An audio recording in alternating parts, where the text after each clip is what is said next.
Hello दोस्तों। तो किसी ने बड़ी कमाल की बात कही है कि जब लाइफ ही परमानेंट नहीं है तो ये खुशियां और ये दुख कैसे परमानेंट हो सकता है।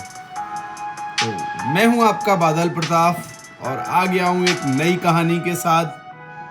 और मेरे भाइयों, मेरे चैनल को सब्सक्राइब जरूर करना। तो चलो कहानी पे चलते हैं। तो एक बार की बात है, एक राजा होता है, राजा, किंग। और वो राजा बहुत घमंडी होता है। क्या होता है? घमंडी। उसको बहुत ज्यादा अहंकारी घमंडी होता है। उसको लगता है कि संसार में अगर सबसे ज्यादा पावरफुल हूं तो वो मैं हूं। तो ये चीज वो प्रूफ करना चाहता है कि मैं ही सबसे ज्यादा शक्तिशाली हूं, मैं ही सबसे ज्यादा रईस हूं और मैं ही इस संसार में सबसे ज्यादा खुशी आदमी हूं। तो इस बात के लिए वो राज बैठक बिठाता है, मंत्रियों को बिठाता है, जब सबको बिठाता है तो सबके सामने कहता है, भाई मैं ही इस देश का, अब मैं ही इस राज्य का, मैं ही इस पूरे ब्रह्मांड का सबसे पावरफुल, सबसे ज्यादा अमीर और सबसे ज्यादा रईस, सबसे ज्यादा धनवान मैं हूं। इस चीज का उसको अहंकार होता है। तो जब वो राज दरबार में ये सब बातें करता है तो आपको पता है राजाओं के खिलाफ कोई जा तो सकता नहीं।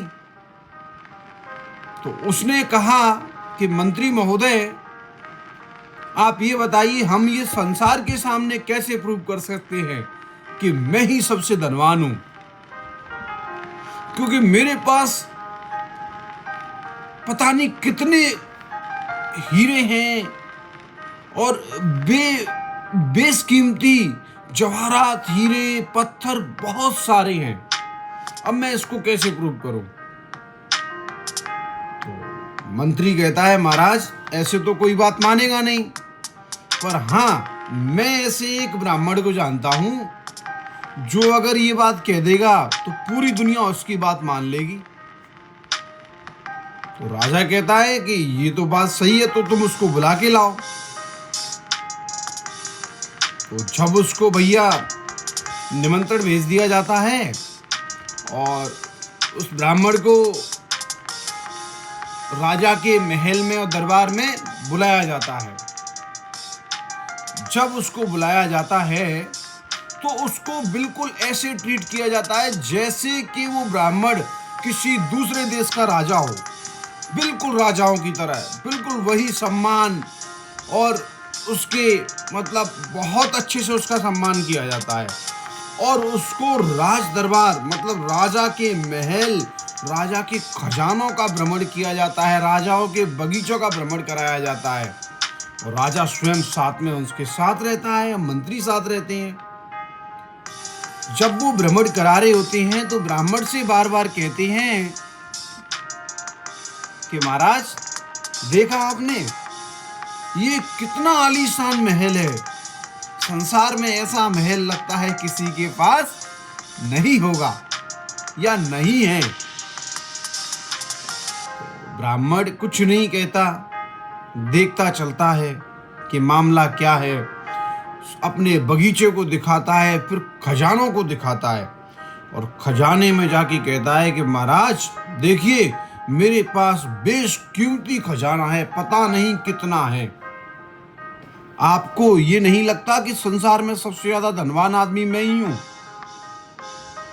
पर ब्राह्मण कुछ नहीं कहता, अपने जिस स्थिति में वो आया था उसी स्थिति में रहता है। तो राजा को लगता है शायद ब्राह्मण भूखा है, तो उसके लिए राज दरबार के अंदर और 56 प्रकार के, नाना प्रकार के और भोजन तैयार करवाया जाता है। ब्राह्मण को भोजन कराया जाता है तो फिर से राजा पूछता है कि महाराज आपको नहीं लगता कि संसार का सबसे अच्छा स्वादिष्ट खाना सिर्फ हमारे इस महल में ही बनता है? तो भैया ये बात जब ब्राह्मण सुनता है तो ब्राह्मण कुछ नहीं कहता, इस बात से राजा बहुत ज्यादा थोड़ा सा क्रोधित हो जाता है, क्योंकि राजा क्या था कि अहंकारी तो था ही और घमंडी भी था। जैसे ही क्रोधित हो जाता है, कहता है इस ब्राह्मण को राज दरबार में लाया जाए। तो राज दरबार में दरबार लगा हुआ था। राजा सबसे जाके अपनी कुर्सी पे बैठ जाता है और कहता है कि ब्राह्मण, अब बता, मैं दुनिया का सबसे धनवान, सबसे शक्तिशाली, सबसे खुश आदमी नहीं हूं? ब्राह्मण कहता है कि महाराज, आप निसंदेह हो सकते हो, आप हो। फिर राजा अपनी बात कहता है। राजा कहता है कि अब इस बात को तुम पूरे संसार में कहोगे, उसका प्रचार प्रसार करोगे कि दुनिया का सबसे अच्छा और सबसे धनवान आदमी मैं ही हूं। तो इस बात पे ब्राह्मण मना कर देता है कि नहीं, मैं उस बात को नहीं कहूंगा। तो राजा पूछता है, भाई तुम ये बात क्यों नहीं कहना चाहते हो? तो ब्राह्मण कहता है, महाराज, संसार में कोई भी चीज परमानेंट नहीं है। इस बात पे राजा बहुत क्रोधित हो जाता है और कहता है, मंत्री, इसको ऑर्डर दे दो और इसको इस खंबे पे और टांग दो और इसकी गर्दन को तलवार से काट दो। इस बात पर ब्राह्मण कुछ नहीं कहता। तो राजा के ऑर्डर को देखते हुए मंत्री तुरंत सैनिकों को ऑर्डर देता है और उसको रस्सी से और खंबे से बंधवा देता है। तो राजा फिर से कहता है कि ब्राह्मण, एक बार फिर से मौका है,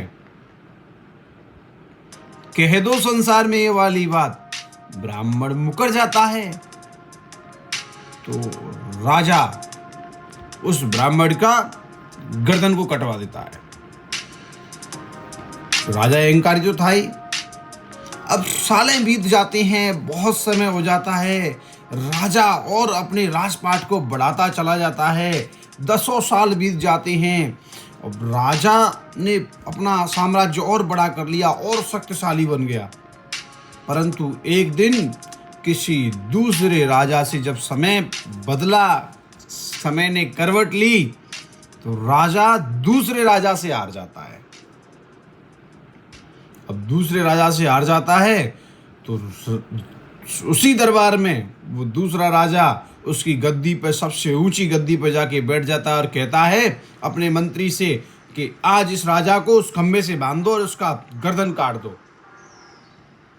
तब उस राजा को उस ब्राह्मण की याद आती है कि उस ब्राह्मण ने सही कहा था कि कोई भी चीज परमानेंट नहीं होती।